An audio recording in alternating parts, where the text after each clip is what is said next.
will be facilitated by Mrs. Lynette Vassell, and we'll be having a family conversation. As you can see, we have four very eloquent panelists today. I have the bio for one, which I will very quickly try to truncate. Reverend Dr. Dave Hazel, who has been a minister of the United Church in Jamaica and the Cayman Islands since 1992. I must say his bio is extremely extensive, so I will try my best. But he does hold a PhD from the University of Edinburgh in Scotland. He also holds postgraduate diplomas in counseling and supervision from Glasgow Caledonia University. He is a past student of Jamaica College, where he served as head boy. Yes, we hear the JC boys and the old boys in the congregation today. He has been married for 35 years to Maureen, whom he met while they were both at university. And after close to 9 years in Cayman, they returned to Jamaica in 2016 for him to take up a new appointment as United Church warden and lecturer at the United Theological College of the West Indies. Our sister Lynette Vassell will be the facilitator for this segment, and I will ask her to introduce the rest of our panelists. Thank you very much, Shakira. Good morning, brothers and sisters. Good morning. Well, the others of our panel don't need much introduction because you've seen them here all the time. I want to tell you something I learned about Pastor Reynald this morning, that he actually went to the university and did a degree in theology. I didn't know that, but you know that Reynald preaches and he teaches and he contributes wonderfully to spreading the gospel, especially among the private sector and among his workers. His partner and wife, Marcia, they've been married for 46 years. And Marcia does great work behind the scenes. She's a steadfast member of the visitation team, the team that makes sure that our elders and persons who are shut in are never forgotten. She goes with the team, serves communion, meets the needs as they come up. And she's also active in the marriage enrichment ministry. I happen to know that. Now, my sister Peter Gay has been at Webster for 33 years. She's a courageous young woman who has really grown with church, and the church has grown through her. She's a single parent who has raised two wonderful daughters, one of whom recently graduated from law school. And she has her own story to tell about family, church family in particular, and how you navigate the challenges in church family. But this is not the space and time for it. I think one of the things I do, however, to build both elements is that Reverend Dave has done a lot of research on common law marriages that the church frowns upon and don't know how to deal with, but needs to grapple with if we are to really fulfill our ministry of going to everybody. So this is a kind of a panel that we have: diverse, creative, open to be vulnerable and talk the good and the bad. And so I'm going to put the first question to everybody. Each person put one thing on the table that you think is important for a strengthened and secure family. Just one thing. Just tell us one thing that you would pull out as being significant. Renal, you want us to start with you? Thank you, Lynette, and good morning, church. It's good to be here this morning. Don't know why they chose me, but we'll go through the process. I want to start at the foundation because I believe that God created families, and He created families in an institution called marriage, no? And I think that institution was the first institution He created. It was before church, it was before school, it was before government, and it was before commerce, or no other institution yet, when God created the institution of marriage. So what God really wanted was to create families that would continue to produce families from one generation to the next, and generation through to generation. And he would want, therefore, those families to live in unity. So unity is my contribution to the basis and the principles on how a family is established. Good. Thank you for that. Unity. Dave, what do you think? What you putting on the table? First of all, let me say morning, everybody. And to say I'm a part of the family here in the sense that I spent my first year as a student here at Webster many, many years ago. But I think, as you were saying, the relationship between a man and a woman, marriage, the basic foundation around which a stable family is built, would be one of the things that I would reiterate and putting on the table. But I have to say also that if we're going to build strong families, spending time together as family is indispensable. And I think particularly in the world that we live in now, where there are so many challenges to finding time and spending time together, it is an issue that we must look at and find creative ways to make sure that we spend time together. Because if you don't spend time together, the bonds can't be built, the love can't be shared, the growth can't happen. So I put that on the table. Okay, spending time, unity, spending time together. Marcel. Good morning again. Good morning again. My take is that how do we keep a family going if God is not in the center of your household? And I'm thinking about everyone in the household, top to bottom, because when he's there, we are channeled into proper guidance for our children and for their friends who come into your household. We get it right. We are in the right place, so we can extend our situation to others, not just our family. And so God is the first and foremost anchor in our relationship. Put him first. Very good. Thank you. Peter again. Okay, good morning, church.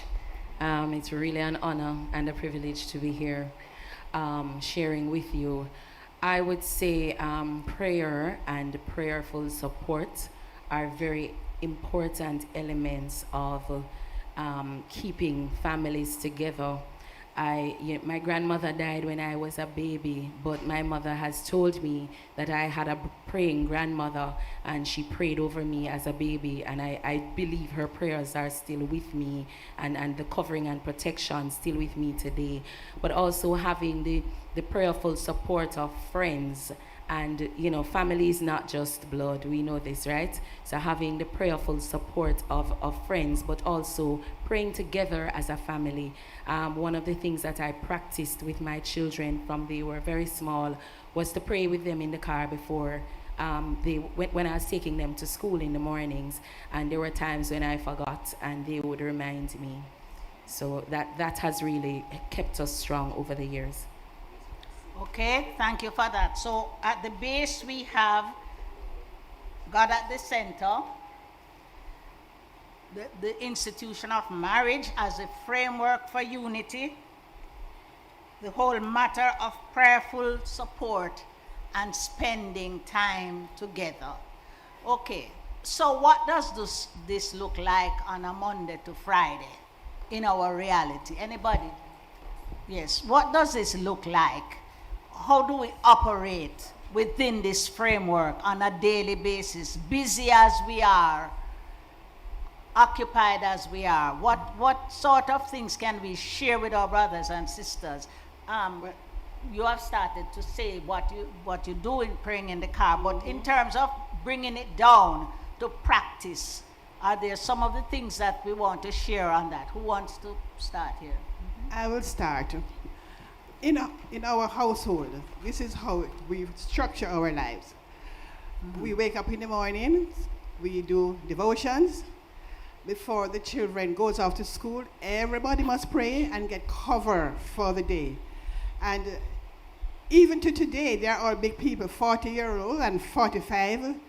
If we go somewhere and forget, you didn't pray, you would not believe that these boys are carrying that forward. And it is very important to us because the bigger one said once, he did something, I can't remember what, to the father. And the father said, "What's that? Oh." He says, "Mommy and Daddy, we didn't hear what you were saying when we were young, but we watched how you lived. And so we can now live our life just like you." And it makes you feel that, well, we're on the right track.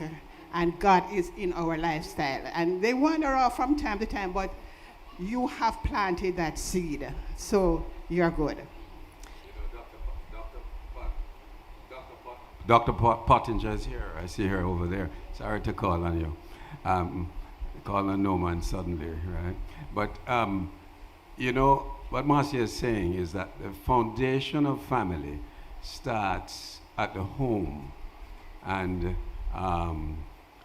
the kids, which is really you could say the glue in the family, by and large, in a couple that is married, or for that matter, unmarried in Jamaica. What is required of them is to start the day, Start the day, I'm losing my thought. Start the day with the prayer, because, as I said, Dr. Pottinger would tell you that the things that you teach your children early, while they go out into the world and they are influenced by the media and the newspaper and their peers, and today social media is now all encompassing and overpowering them. By the time they're back at 28 or 30 years old, all of those things fall off. And what Marcia said is exactly what my son said. "Dad, I never heard a word you said. I just watched what you did." So they come right back. Very important that they come right back to what you did, not what you said. But before you come in, I'll answer this. A lot of people are navigating very strenuous situations where the children are not listening to them, where a lot of children don't even have basic manners to their parents. And it's hard. Parenting is very hard. So how do we prevail and put forward these ideas in a complex, hard world such as we experience today? I think one of the important recognitions is that we have said that it takes more than just parents to raise a child. It takes a whole village to raise a child. And that is true about the experience of family too. That family, and certainly in the Jamaican context, in the Caribbean, we have been accustomed to extended families, not just mother and father, but many of us have learned about your uncle, and as Peter Gay was saying, sometimes even persons who are not related to you by blood are part of your family. And I think some of the ways that we patch up some of the things that have fallen through the cracks is to affirm the role of something like the church, for example, and the way the church can be a bridge for many of the families who are not experiencing love at home, who are not experiencing affirming words said to them, who are not experiencing the opportunity to show their gifts and talents, and to understand that they have something to offer. So I think it's important for us to recognize that, but also to realize that every one of us has the potential to influence another life. And therefore, every child that you see that comes through these walls or through these gates, what you say to them and how you relate to them can influence what they turn out to be. So they might come from a home where they don't have a mother, they don't have a father. But when they come through the gates here, no matter what they come to, if they know that somebody, any random person, is going to relate to them and talk to them as if they are a person, and going to greet them, and going to say something encouraging to them, then that encounter, and as we are saying, as we are hearing, sometimes children don't just learn from what the formal thing that is communicated to them. They learn from their experience around them. And so they can learn love by experiencing love from a stranger that them buck up when they come a Webster. Yes, I want to add that it is also, very important you must understand the importance of planting a seed.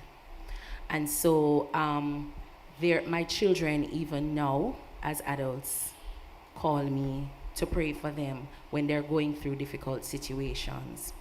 But very quickly, let me just expound on this extended family that I have and that helped me to raise my children.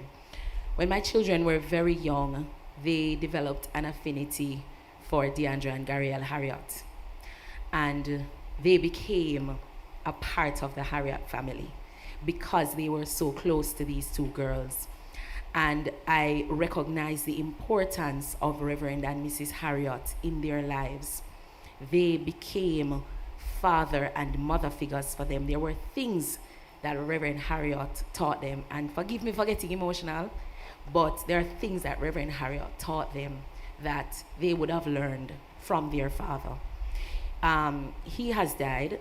He died young from a brain hemorrhage, but there were times when they needed that kind of guidance and leadership that I could not provide, and it was the gentlemen in the church who helped. Evan Thompson was also a very staunch presence in their lives when they were younger. So I say all of this to say it took a village to help me to raise my children, and Webster did that for me. Can I say? I want to go on something. No, I was just trying to follow up on what Peter Gay was saying. That's why the youth fellowship and the ministries of this church is critical. And everyone who have kids around or extended families should bring them in to join into these groups, because for a long while in my younger days, we were in charge of the youth fellowship for years and years. And it's amazing, a lot of the kids who came did not belong to this church, but they would not miss a Friday evening, because that's the sort of mentoring they got that Peter gets in from one person or the other, the older ones in the group. And I have seen some of them grow to a place where I can't believe it, but I would say I can't believe that's the same person who have come to this place because of their membership or not membership, but they used to come to our committees, to our youth fellowship, to our adult fellowship, and they have just turned their life around because of mentorship. So church is so important when they're young. Yes. Before you come in, Renald, I just want to burst the bubble a little bit, because we talk about people coming into Webster and having us as that cushion. But the reality is that the village is outside there, a big village is outside there, which is raising children in a very negative way. Remember, it's not only you have good villages and negative villages. So how do we as Christians evangelize or impact the lives of families on the outside? Is it something that we should see as part of our mission in terms of how we strengthen families? Are we doing it? How are we doing it? And do we need to extend this in any way? Well, I was going back again to some fundamentals because you could get to having the Friday evening movements here and the outings and so on with the children. That's fun. What are they learning? Are they learning from the specifics? Because today, if you criticize the child, when I was growing up, for instance, I got beaten, no? I got beaten because I didn't follow most of the rules, tendency to step outside the box, and I got beaten, no? So I was to be seen and not heard. Today, it's the reverse. The children are telling the parents what they should do. Don't we all know that? You hear it. They tell them what to do. So the children are now seen and heard. And the important thing for me is to use that opportunity where they're heard to encourage them, don't criticize them, don't constantly judge them, and don't berate them. In other words, encourage them within the families to bring to you any issues that they may have. Take the issue of sexual predators these days. That's now common in Jamaica. They're setting up registry and all that, right? Now, I recently know of a situation where the child, about 8 years old, was being molested at one of the programs that she attends. And the child, and when I say molested, I mean genuinely, the tutor attempted to molest her, and she came home and reported that to her mother. How did she do that? Because the mother had developed a relationship with her, such a close relationship, such an open relationship, such an encouraging relationship that she could come back and say, Mom, this is what happened to me, without feeling shame or embarrassment.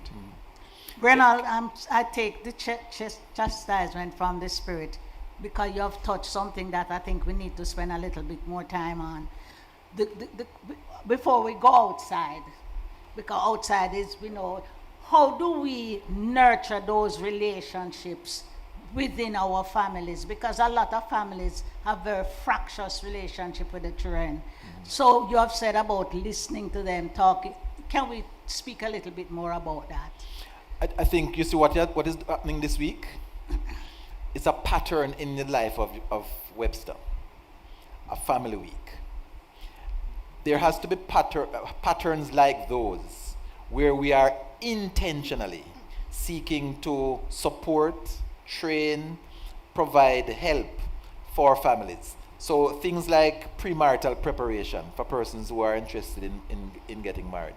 Things like marriage enrichment and reaching out for those who are not a part of the marriage group, so that there's an annual thing. There's something that happens, a pattern that happens regularly. Just like how you have a family month, if there can be something like that. And the same thing is true for parenting, providing the kind of support for parents and training for parents. So I think that as you are doing here in an annual family week, looking at other ways in which the church can provide a pattern of training and support for these areas that I'm suggesting might be some of the other ways that we strengthen family capacity. Yes. How else can we strengthen family capacity? What capacities need to be strengthened in the family so that we can do better? It is important for children to trust their parents. It's important for children to, as Uncle Renald said, be able to pattern their parents.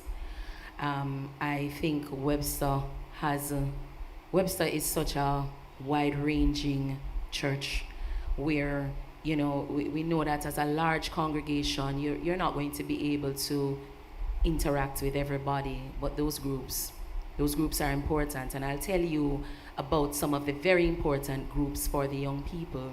The youth fellowship, as was mentioned, but the girls brigade.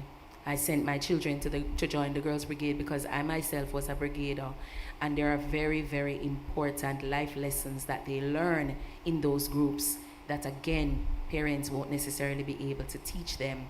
They were also a part of the dance ministry, and so they learned things like the importance of others being dependent on them and being able to hold up their end of the bargain. Some of the things that you see these young people do when they come out here to dance, if somebody throws you up in the air, you must be able to trust them that they will catch you. And so we do have a very, very strong institution here internally, and it is important for persons to be able to connect with at least one of the ministries within the church and just identify. I was very deliberate about which institutions which ministries I allowed my children to be a part of, because they also had to balance schoolwork with everything else that they were doing. But just identify those things that will support your family as you try to raise your children. I was just thinking that, yes, you're right, Peter Gay, because we've been there. But a lot of us do not do those things at home. So what we need to do is your children, your grandchildren, I will speak of grandchildren now because my children are big people, but find every time for them to just find moments when you can have them on your own. So I will do swimming today, I will do tennis today, I will do dance class today. Do something that you have them for you, and the parents will not interfere because you have them. Like the parents went away a week ago. We had them for 5 days, and it's amazing. The things we were doing, we're going to the Hope Zoo and running up and down, and while you're doing that, you're speaking wisdom into them. You're speaking sharing into them. You find those times. So a lot of times we have to start at home with your people, because those same ones, as they grow up, they will go out and do the same thing. Just as my son said, we watched you. We didn't listen to you, we watched you. And we know as adults, we're trying to do that with our grandchildren. We take them swimming. Grandma is afraid. No, Grandma, you come. We will show you. You see, you have to have that sort of community with your children and your grandchildren. And of course, you have to find time where everybody comes together, even once a month, and do something, either dinner time or you go off somewhere as a total family. We do that once a year with even those abroad, they bring them down. This is family time. So you spend this time, and so they will go off. You should see those children, those up there. You send them off with what you can feed into them, and they will follow it through. So it's just what it is. We just have to share with our children and do it right with God's guidance. Spending time together, yes? Yes. Mm-hmm. Dave said something earlier about the church, and that the church has to find ways to reinvent itself, as it were, and teach our children right here in the church. It is us who are required to do that. I heard recently a man telling his son, 11-year-old son, he just told him a big, dirty Jamaican bad word. And I stood there and said to myself, my God, no wonder that's what he's learning. In this culture now, he goes to school and he repeats that, and the teacher tells him that he is going to be caned or is going to be punished for it. But yet his father told him that. And I'm saying to us today that the way that the culture is, the church has to get into that culture and find new methods of reinforming those out there, because the teachers, they are trying, but I don't see the success because there's so much fighting in the schools. So the church needs to, the church it's the only institution left in the world that can go into the inner city and stand up and hold a community meeting without being stoned or abused. No other institution. So the church has the ability to do that, and I do believe that is where we should go. Look at possibilities that we can re-engineer and retrain the society through the parents, because they are part of the problem, and we need to reach the parents too.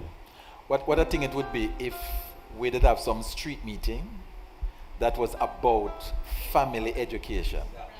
And we use the drama and the music to communicate ideas about family. But what you're saying to about reaching out to the village, the connection that we have with schools, beginning with the basic school. I mean, what a joy it would be, and you probably do this already, if every year there is some kind of thing we do with the parents of the children of our basic school. And of course, when we do things like school devotions, as you have the opportunity to do at Andrews and so on, you have an opportunity to communicate alternative messages about life and living, dealing with conflicts and so on, in the 10 or 15 minutes that you have as pastor to speak to those students.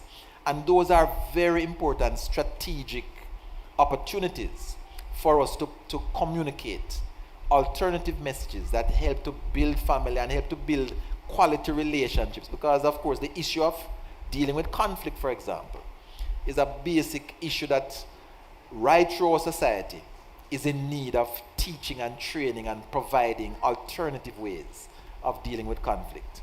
And so what we do with our basic school parents, what we do with our children in our high schools, are some opportunities. And every child that might come here to youth fellowship, maybe the parents are not coming here, but what I think if we had every year something for the parents that brought them together and did provided some opportunity for some of that retraining and alternative education. Yes, I agree. Excellent. I think some good ideas are coming for the family and fellowship and other ministries too. Evangelism. I know, for example, we have a Sunday school that is held in the park among persons in a inner city community. So we've spoken about spending time together, God at the center, prayer and prayerful support. And you touched on the matter of unity, because in many families we don't have that unity. We don't have that unity among the adults, the male and the female, even across generations, and therefore, and the whole matter of conflict. And therefore, what this topic is saying, in a sense, is building secure and strengthened families, a multifaceted thing. It takes the things that we have said, but it takes, as Renald said, reinventing ourselves in the families. And I'm sorry, we don't have it planned that you will give us a feedback. One family does. But I wonder if there are any other specific things you would like to suggest that you would want to see the church do to proactively address the issues, somebody putting up their hand, address the issues of violence, disunity, discipline, all of those things that are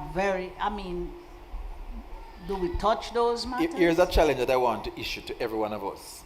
Because from time to time, we experience conflicts with people in our family. We don't get on with our father, we don't get on with our mother. And sometimes years pass and we are content with it being so. The challenge I would want to issue to us is, if you know that you and your brother don't get on, that you and your father don't get on, I want you, if you are a believer, if you come to this church, you to take the initiative to renew the relationship, doing something. And I don't want to take up too much, but I think sometimes even just something like remembering Father's Day and remembering birthdays and Christmas are some of the ways that you can begin to reopen the relationship and cross some of the bridges of conflict that might exist and might have existed for years. So I want to challenge you, if there's a member in your family that you're not getting on with well, I want you to maybe talk to somebody about some specific practical thing you can do as a way of waving the olive branch, and you taking the initiative to renew the quality of relationship that you have with them. Thank you, Dave. We may have lost part of this generation. Yeah. We may have lost a part of the reinventing. But I do believe that because generations continue from one to the other. What about corporal punishment? Because that now is an issue before us. Whether it will be retained in schools, will we be fined at home if we are reported for, hitting the child? And where will that go? Because if you take that out of our ability to guide and to correct our children, what will happen in this culture in Jamaica today? Let's talk frankly. What will happen if they're fighting in schools now and they're not being punished with, in our time we got a caning. Who got a caning in here? the whole did you see Asta Carlisle's hand? 2 hands almost went up. But the violence has increased, even though we used to get the caning. Society but the point I'm making is that it didn't increase with you or Marcia or any one of us here. It didn't. We learned from it. We were corrected by it. And so now, if we take it out, dog. Yeah, where's up, huh? Yeah. Dog. We're so close. Renal, can we mark that as something that we'll have the absurd advocacy committee to have a discussion on? Yes. Because I really believe that what happens around that corporal punishment thing must be a major conversation for the church, because established religion sanctions it. And as somebody who is looking at the long history of enslavement, I think that we really have to rethink that whole thing. But let us hold it for the discussion. Do not spare the rod. That's you see, and what? That's the point I'm making. Anyway, Marcel, give us your suggestion for action. Renal, we're going to take yours up in terms of hosting a discussion on that in the church. We're going to push for that. Yes, any last minute proposal you have to give for us for the church to do? Like individuals sitting there? Yeah, just as Reynolds said, each of you will look at yourself. How can you even pull one person out? Even if it's not your kid, just pull somebody out and walk with them. Show them a different lifestyle, a different way of dealing with issues, because it is so important. The conflict situation could ruin even your kids who are not really involved in that, but because they're a part of a school situation or whatever. So we're all held accountable for even one child in your life, to mentor them, walk with them, bring them home with you sometimes and show them a different kind of lifestyle, that you don't have to fight to get something and you don't have to beat up on each other. You can do it just by being kind and just do the right thing. So I leave that with you all. Bless you. Okay, first of all, I'd like to say I choose peace. And this is something that I really have just been very deliberate about over the past few years. Choose peace. Ensure that your home, first of all, is a place that your children want to come home to. Ensure that your home as a wife, as a husband, or just as an individual, ensure that that home is a place that you want to come home to, and always choose peace. But as a congregation, brothers and sisters, I implore us to just love people. I recall a sermon that Reverend Stevens preached some years ago about the people who come onto these premises on a weekly, on a daily basis. We're so placed here in the middle of the business district, and it's deliberate. And so we need to recognize the responsibility that we have to the persons that come here. Recognize that empty bag can't stand up. And if somebody comes in here and they're hungry, we have to feed them before we can preach to them. And so we also need to recognize as a church, we are very nuclear family centric churches generally, but recognize that there is a majority, certainly in this country, of single parent homes. Don't judge them. You do not know their circumstances and you do not know how they ended up in these situations. I have not told my story publicly because I have to protect my children. And I'm Medea when it comes to my children. However, because you do not know the story, do not be quick to judge, but support them. And there are ways that you can support, especially single parent families. It's not just financial. Sometimes you can call that mother or that single father and say, do you want me to take those children off your hand for a day? Because believe me, I was tired. When my children were growing up, I was very tired. I had to, let me tell you about some serious decisions in my house. I had to decide whether or not I was going to wash both of them here on one weekend, or wash one here this weekend, or wash the other one the other weekend, because I was just tired. And there are times when I just had to stop. I just had to lay down arms and say, I'm done. Anyway, my guide pop. So if the house don't clean this week, I'm not falling apart. But as a single parent, I mean, those of you who raise your children together, you know that even as two parents in the home, it is difficult to raise children. Imagine me and two babies. It was difficult. But those people who have more than one child, just support them. Support them in any way that you can. As a congregation, we really need to love.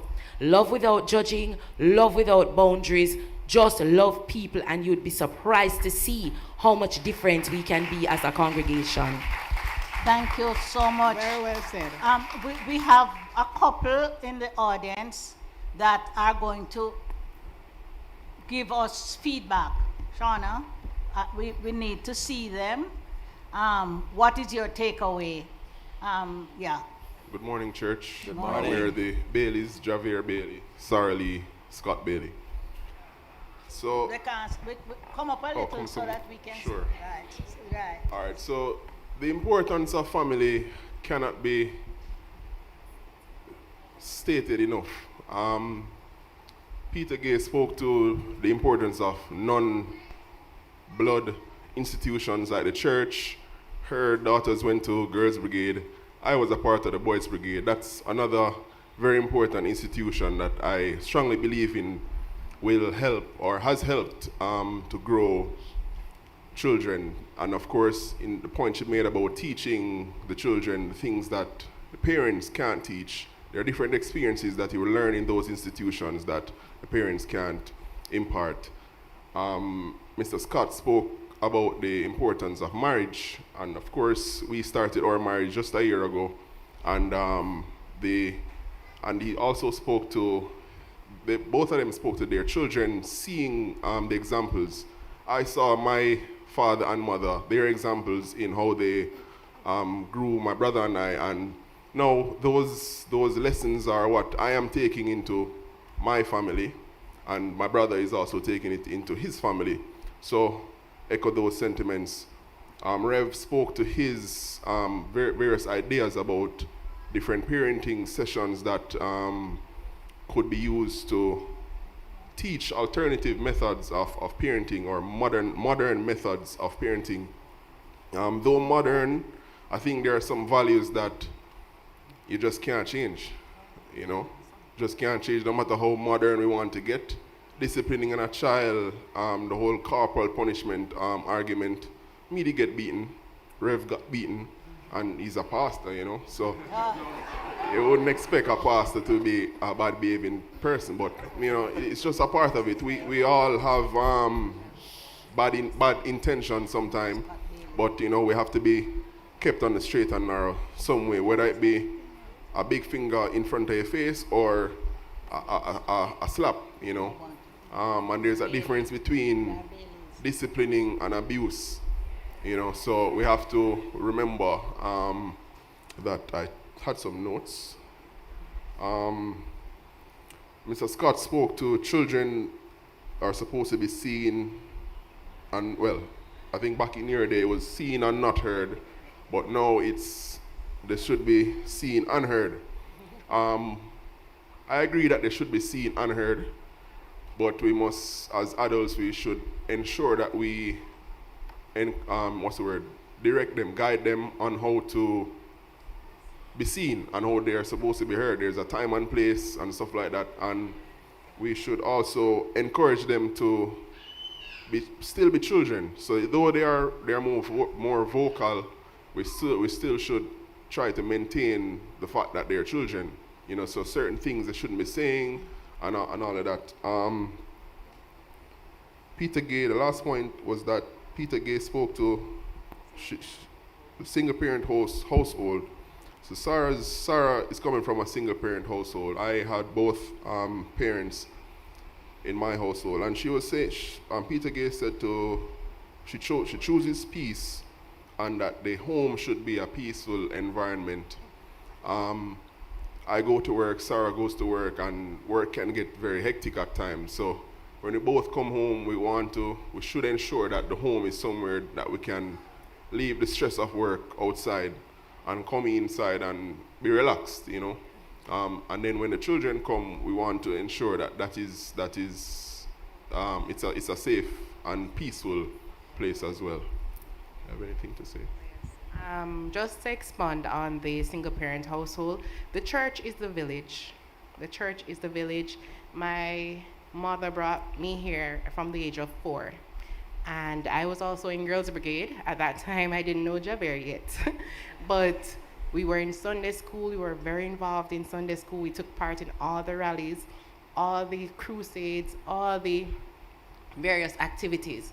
And as I would consider myself a Webster baby, I had family here. I had a safe place here. So I would implore the congregation to provide that same safe space for the children to come. Not to shun them, not to, yes, discipline them, but let's remember that we discipline from a place of peace, from a place of kindness, so that we don't turn them away. I have lost many friends. I'm looking at the pews and I'm seeing where they used to sit. And not only through death, but through, someone said something unkind and they didn't come back. And you try and encourage them to come back. But let us remember, as a family, we discipline from a place of kindness and of love. That's my 2 cents. Thank you. Anne, our sister Anne, wants the privilege, and she deserves it, of saying a word. And Marcia wanted to say one word. What's your one word, Marcia? It's one word, but it's 2 words. No, just to say that a community is most important. I remember when I was growing up, it's not one word, growing up, and the people who they have a thing, they just do the streets. My mother used to take care of anybody who came on our road. And there was this particular lady who had 4 kids. And my mother brought 2 of them to live in our house. And they could go through the same school routine, the same behavior, the same everything. And today, if you see those girls, you would never believe that they're coming from where they were coming from. So each of us have a charge to take care of even one kid. Full stop. Thank you. Well, this is interesting. The last 2 comments actually are very apropos to what I'm about to say. I think my statement will conclude or bring to a close those 2 draw the 2 last comments together. Many of you don't know that the last 10 months I've had no car. I'm in sales, and that is devastating for my business. But I've had the experience of taking many taxis, not route taxis, and I've got to know many of the taxi drivers when they pick me up. This morning, a new one came, and the first thing he said to me, "Come and sit beside me." And I said, "Why?" He said, "I don't normally sit beside taxi drivers." He said, "I want to ask you something." And what he said to me was, "I have a 16-year-old daughter who goes to one of our prominent high schools. I want her to be baptized in Webster." He said, "Webster is a strong name out there. We have a good reputation. It seems to be a strong church. I want her to be baptized in Webster." He gave me her name. He gave me his name. I have his number. It's in my phone. Apparently, she's going to be moving closer. The school she attends is more in Crossroads area. She's going to be moving closer in the Richmond Park. I said, perfect, because we're here to serve that area. And I said, I will give your name and your daughter's name, and we'll let you know when the next baptism will take place. And we can. I just wanted to say that in as much as negative was said, Webster has a good image out there, and we need to protect that image at all costs, whether we're in or out. And I'm happy to say, just to add, that we're now repurposing the baby sector. We have to start from there, from birth right up, and we cannot allow any of these ministries to lag or be absent. Thank you. This was well worth that final comment, Anne, but it does mean that you are the bridge between Webster and that family, so you have a nurturing role to play. This has been a wonderful exchange, and I want to thank our panelists for really sharing out of their hearts, and for Mr. and Mrs. Bailey for giving their input as well. Family and Fellowship tries, and we will pull some of the ideas that have come from this panel discussion into Shauna, who is our key for Family Week, is here. Errol, our past chair, is here, and other members of the executive are here, and we will do our best to implement the ideas that you have. So thank you all, and God bless. Thank you.